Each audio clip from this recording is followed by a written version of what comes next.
এই নিজাম, নিজাম, এই গ্রাম। অনেকদিন পর গ্রামে আসা হয়েছে এই শীতকালে। গ্রামে আসি নাই, একদমই আসা হয় 5 মাস পরে হয়তো আসা হয়েছে। তো শীতকালের যে মজাটা গ্রামে, বিশেষ করে এটা আসলে এবার নেওয়া হয়নি। আজকে একটু ক্যাম্পফায়ার করার ইচ্ছা আছে, দেখি।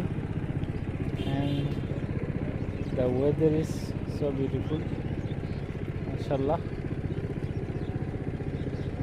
এখন এতদিন ছিল মোটামুটি খড়কুটো নাড়া যেগুলো থাকে আর কি। তা এখন মোটামুটি আবার চাষের মতো করা হচ্ছে। এখন আবার চাষ করা হচ্ছে ধান। এখানে মেনলি ধানটাই হয় আমাদের এদিকে বেশি। তা গোল্ডেন আওয়ার যেটা বলে ওইটাই এখন